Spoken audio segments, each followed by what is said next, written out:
Hi, Kate. Welcome back to Australia. I know, isn't it wonderful that we can do things by video conferencing?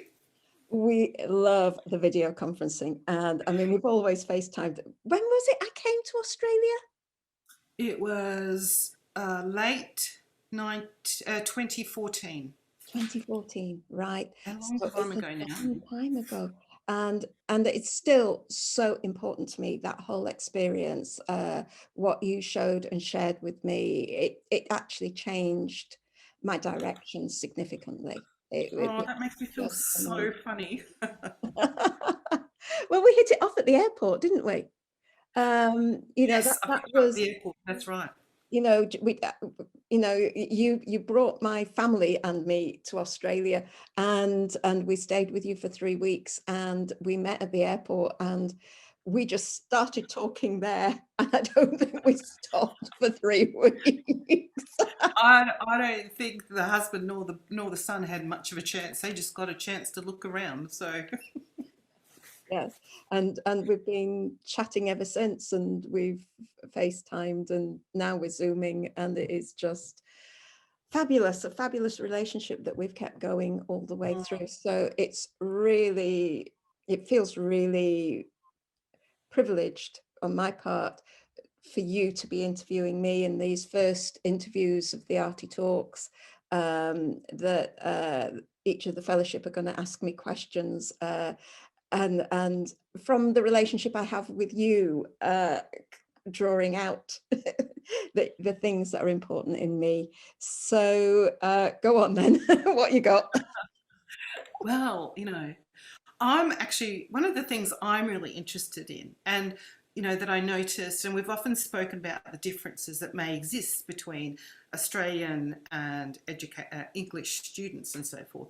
But also, I think now that I'm part of the fellowship, it's also the difference maybe between what an artist is in Australia and what an artist is in the UK.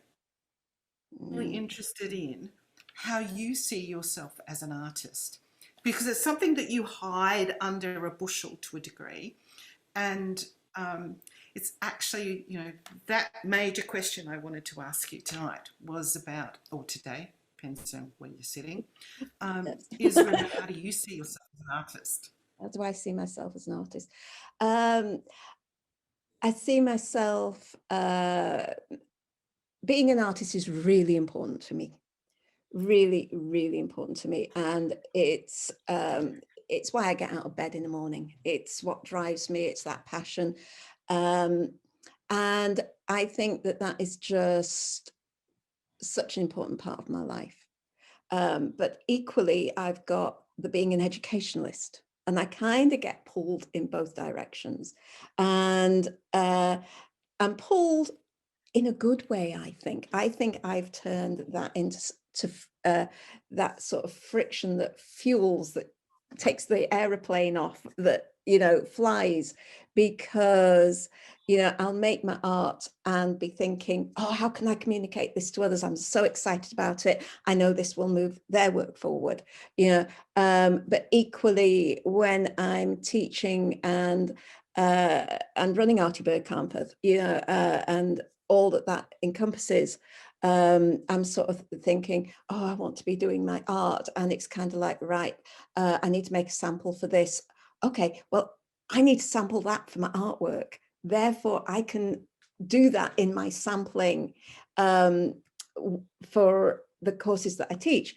And that's led to some very interesting courses, in that there's been overlaps, and that's led to my own work being overlaps, so that I'm stitching on my felt, I'm printing on my felt, I'm making cloth, and I'm weaving, and I'm embroidering on the loom, then I print on the cloth. And so I think that without that overlap, I wouldn't necessarily be making the art that I make. Um, but yeah, there are times when I would very much like to make more art, to not be broken off from that all-consuming inside your head relationship that you have with your work of art as you're creating it. But I've learned Well, to the point I make, sorry for interrupting you, yeah. but the point I sort of asked about that was when you were here Mm. in my studio for those wonderful 3 weeks. It's the best holiday I've ever had, by the way. Was watching you work with my alpaca. And, you know, you'd come really to, well, I brought you over so you could mark my stuff because that was the cheaper way to do it, to be honest. But watching you, and I've still got photos of you working with the alpaca. So you weren't actually working with it to educate with it. You were working with it as an artist with a new medium. And that was really exciting for me to see. Yeah. Um, not as my teacher, not as my tutor, not as someone else's tutor, but you as you were and playing with this new medium. I mean, what do you remember from that experience? I remember coming and because when you kind of got in touch with me to do the online programs in felt making, you asked if you could do it in alpaca because you grew your own alpaca, you know, and you wanted to do the program in alpaca rather than wool. And I kind of went, yeah, fine, you know, and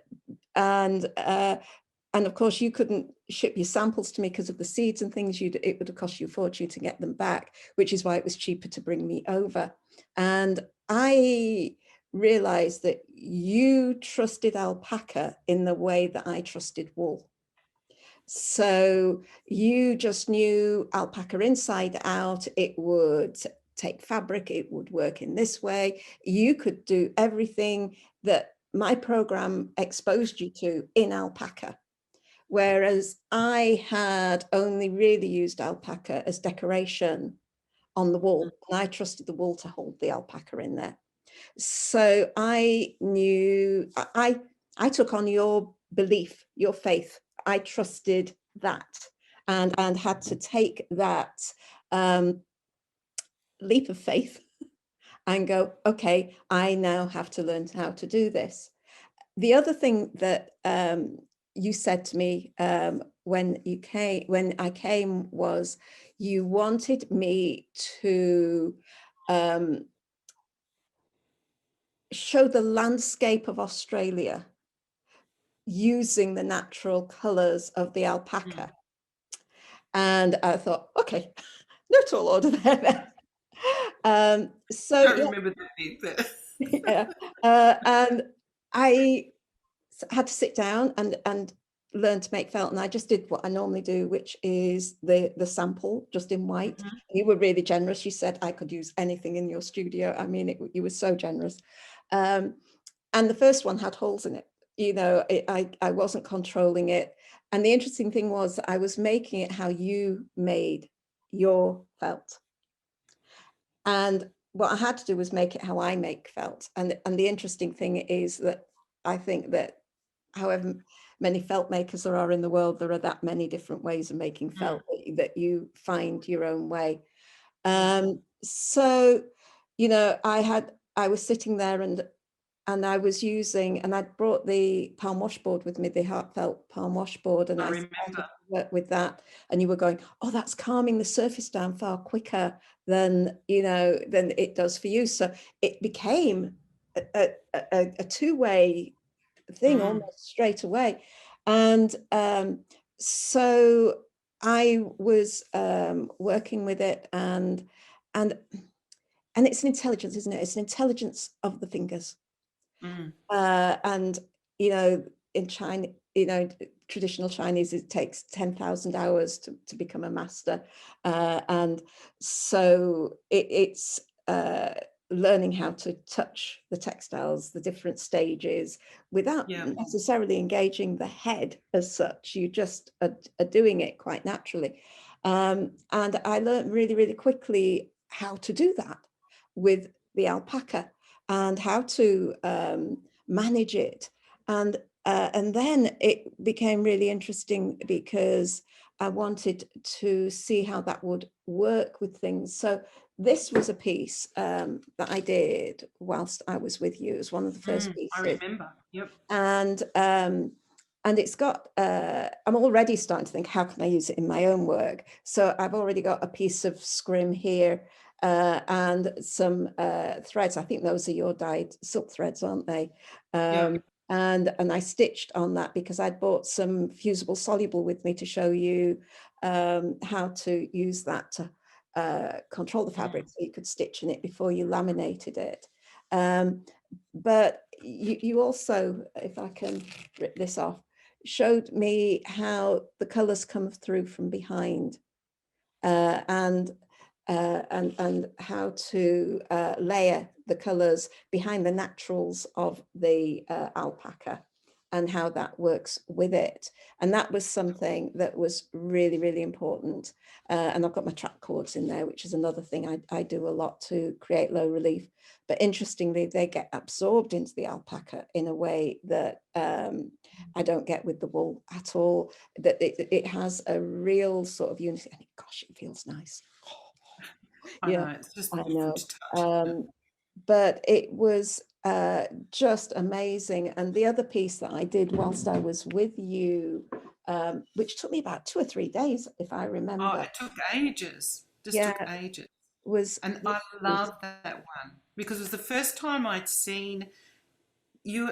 I'd learnt from I'd learnt felting before I met you, but I loved the way that you kept the locks as they were and used them as your I don't know, as part of your design. You didn't break it up into, you know, um, layers of things. You used the locks as they wanted to sit, which I thought was just fantastic. Yeah, and the other thing that I found, because I'd been drawing with you, hadn't I? And I think this was a Mm. charcoal drawing, Yeah, and it had the tones in it, and we had all those beautiful, beautiful natural tones and colors of the alpaca, and I just spent hours just laying each line, and once I got the background laid out, this was actually damp. I was working wet, and it was holding. And I was just looking and looking and looking. And again, you can see the color on the back, yeah. which just adds light and darkness to it. Again, I tried my cords, and these were loose cords that I applied, and I'd even twisted alpaca thread because she'd had some spun up Yeah. around that, and it's just a lump. You know, it's so swallowed into the fabric. So yeah, what I found interesting about this is that my style of drawing now had an expressive form within felt making. I Uh, remember you saying that you'd never found a material that would give you um, that for your charcoal pieces. no, no, and my bleach and ink pieces and my monoprints that I do, suddenly I have this voice that I hadn't had previously. And Mm. quite often I make things quickly because I'm time poor. And to actually sit and spend the time on such a small piece. But interestingly, I got it home and I felt it when I got home and thought, that's barely felted. If I take that into my students, they're going to do what I do and go, Yes. oh, felt it further. And so I thought, oh, I've got to felt it further. And I thought, oh, I don't want to lose that detail. I so don't want to Mm. lose that detail that comes with felting further. Yeah. And, you know, and the alpaca keeps on shrinking, you Yeah. know, in a way that wool doesn't to that degree, you know. And I thought, okay, I'm probably going to cry. I'm probably going to regret this, but I have to felt that further. So I did. And I cried because I completely lost everything. I'd Yeah. created the fabric, but I had lost the whole thing. And the whole of me just sank and sort of went, okay, you knew not to do that. Why did you do it? And I let it dry. And magically, the whole thing revealed itself again. And yeah, and that is just alpaca. Mm. It just does that. And so I'm so glad that I did fully felt it. Yep. But it still has the magic of the tonal range. And I came back and I did, you know, I have continued to work in alpaca. This is a piece I did with my open studio students, and we were looking at That's war, beautiful. and it was the anniversary, the centenary of the First World War, and we'd been listening to war poetry and things, and I'd created a monoprint Yeah. with the sort of barbed wire and things going on, and I just worked in the alpaca to create it, and I love it, absolutely love it. And you know, in terms of design, you know, we have 5 design concepts: color, shape, line, texture, and form. And you know, we all have kind of a dominant one or two, and Yeah. line is, you know, it dominates everything I do. I draw and draw and draw. So to be able to create line, for me, Mm. it is the way I can do it. And Yeah. you know, and like I say, Love I that. can't thank you enough for that gift that you gave me, of coming to Australia and playing with alpaca and learning how to do it. And you know, and I found a local alpaca farm here when I got back, and in fact one of my students took me and my son up there, and we played with the alpaca, and I bought Yeah. alpaca, and you showed me how to process it, so I do. But I also bought the kind of the throwaway bits that are The the necks and the legs. what they called Rougher bits. The rougher bits, the less bits, rougher bits. it's the coarser one side. Yeah, Usually the necks and the legs. yeah, and I love them, as you say, as a drawn mark. You Yeah. know, that I can take those and I can use those as a drawn mark. And Yeah. you know, my work always starts from I guess a drawing or something which has an expressive market in it. And the way I always see it is, whether I'm stitching, whether I'm felting, whether I'm weaving, is I'm making marks. And Yeah. you know, whether I do it on paper, directly or indirectly, as in the printing, or whether I'm working in the fabric, I'm mark making. As so Mm. it's fabulous. I love it to pieces. So thank you. It's my pleasure. We still have some out in the paddock, and I have Fantastic. tables full of it in my studio. Yeah. Do you remember that Robert used to take Aidan out, didn't he, on the back of the quad bike to feed the That's animals? right. And there was one alpaca took an absolute distaste to Aidan, and Aidan would be giving him the bread to eat, and she would just turn around and spit in his face. And he used to come back in sort of like, if he hadn't had his face covered in alpaca spit, he didn't feel his day had started properly. I know, I know. Only a boy could love that. I know. And it's interesting, you know, that having worked as Artybird Australia now with you, um, before that, I would have called myself a snobby alpaca felter. And I wouldn't use anything else. And the merino or the wool was just, as you said, was just decoration that just added a bit of different texture. But in teaching, you know, under you with the Artybird stuff, I've had to teach wool.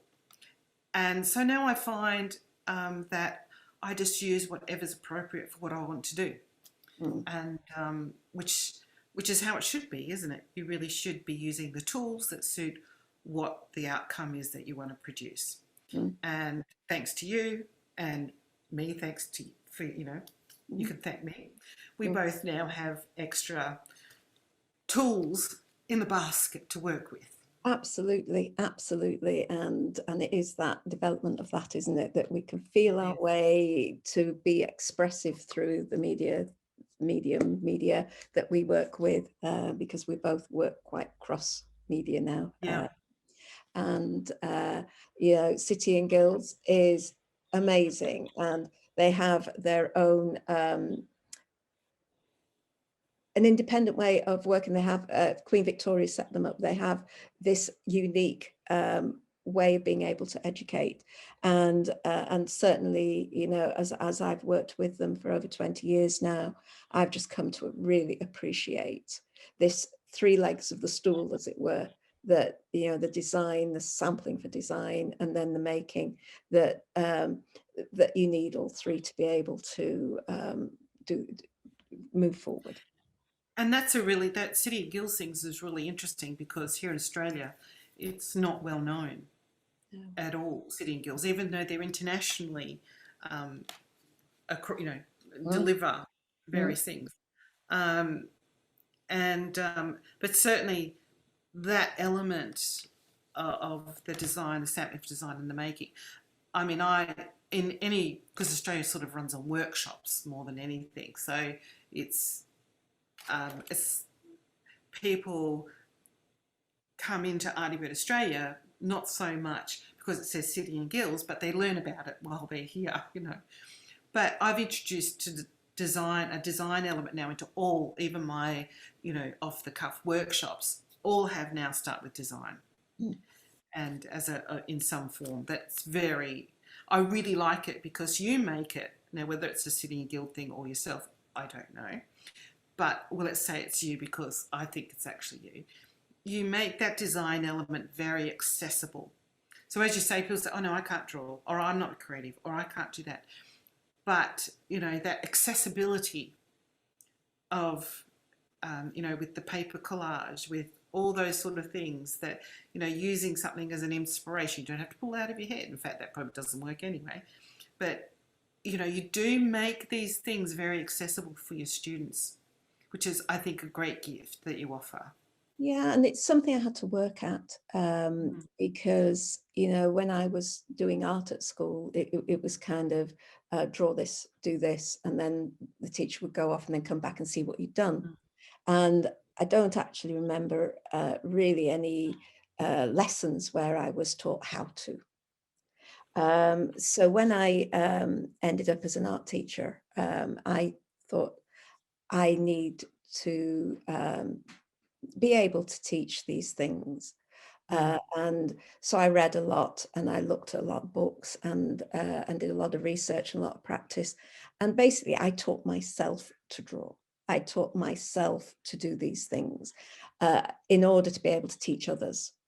And I think that although I had a natural passion, I didn't necessarily have a natural ability in kind of the fine art, the drawing, the mm, painting, and things as it was seen then. I think we'll now go, our textiles is fine art. But the textiles was really seen as the craft side. So my natural ability was on the craft side, as opposed to in the other aspect. So that was definitely something that, you know, I came through, and you know, in the 70s, and when I did my degree, again, it was maybe about different ways of looking and things, but it wasn't actually how to apply, how to work and things. So, you know, it's, but then what a great gift, because it meant that I had to break that down in order to be able to build it up, in order to be able to teach.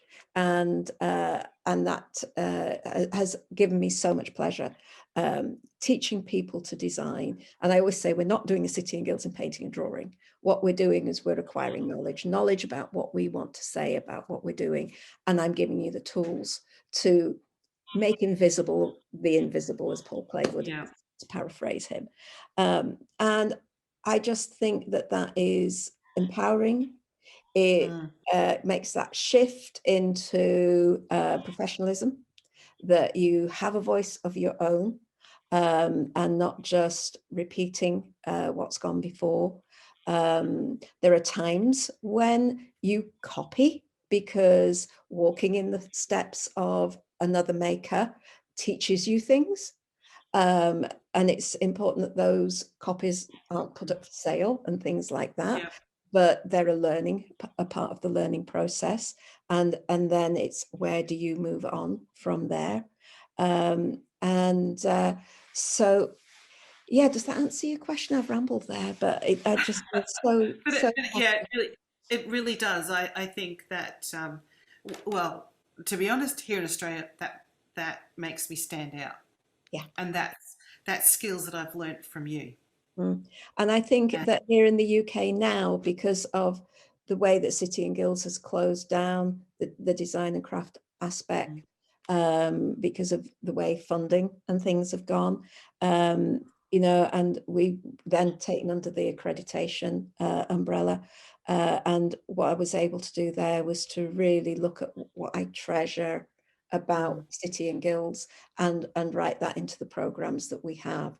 And we now have this structure. We have this structure where you can come as, you know, a beginner, and get established with design, with tools, with materials, you know, everything that you would do, and start to make things for yourself, you know, and things like that. And we have that from the practical side and from the aesthetic side to sort of intermediate, where you've decided, right, I'm going to carry on, you know, I now know how to use these tools safely, and I now know that there's a range of materials I could use that give me different outcomes, but actually I'm now going to really study this very deeply. And I think that's the difference between foundation. I think foundation, you ask more questions, you are asked more questions than you're given answers, whereas at intermediate you're finding answers to those questions. And it really does jump from place to place to place, so that you are going deeper and broader in each subject area. And then at advanced, you can take from that and start to find your own voice within that. Which of those, you know, pick a mix, which ones are me. And then with fellowship, it is that that opportunity to come together and study together, and to find a voice where we actually want to put those issues out there. And that's one of the reasons why we're having these interviews, is to really connect with the rest of the textile community and start to communicate things about the work we're making, but also things about the discussions that we're having. And I think for me, you know, somebody, when we were starting these conversations, were sort of going, what was your creative education like? Because I know the structures there. If you want to become an accountant, there's certain things you have to do and hit, and you move forward. And he said to me, he said, I bet your education was meandering, you know, and you know, being lucky to connect with these really special people that inform my life, you know. And so, you know, what we have here is a structure that people can come and they can work through that structure as far as they want. They can go sideways into other subjects, so they can go, you know, in different ways, but there is a structure there that is part-time. So if you are having to earn your living, you can then come and study for 2 days a month. it's yeah, it's Uh, worked really well for someone like myself. I mean, I think by the time I finished the fellowship in 18 months, I think I've studied with you for 9 years. yeah, I think I calculated. And yeah, and Maggie's been with me 20, you know, and yeah, that's really scary, you know. And but it is that structure that if you come, you can work your way through, and you can do it part-time alongside of it, so you're not building up huge debts and things like that. no. It's affordable and It's manageable. extremely affordable, actually, even for us, where, you know, I think you've got, what is it, £850 or something is your It's now general 900, yeah, 900, nine? yeah, Well, for me, that's 1800, but that's still, you know, very doable. yeah, Any course here costs you, you know, upwards of $4,000 a year yeah, plus, and that's yeah, a cheap one. yeah, yeah. And I've got so much more out of working with you. You offer great value, huge value. Thank you. Um, yeah, it's an amazing journey, that's for sure, that I've been on with you, It's very and to kind. know you. And you know, and I think that, you know, what people will see is that reciprocates, that, you know, you come here to talk to me about my work today, and you know what you've given me. In a year's time, because you've got your graduation shows, the tables are going to be turned, and I'm going to be interviewing each of you, in the run up to your graduation shows, which will be phenomenally exciting. But for me, this is, I get as much from all of you as I give all of you. And for me, there's no separation between my educational life and my artist life. It's just one creative life, that just comes, is an expression of what I want to do with my life. And so it's just really, really fabulous to be able to do it.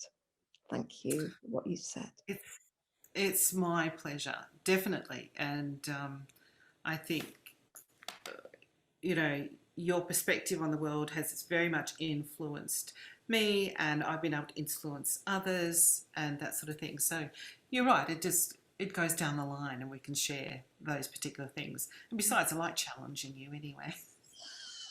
Thanks. I like to be challenged, honest.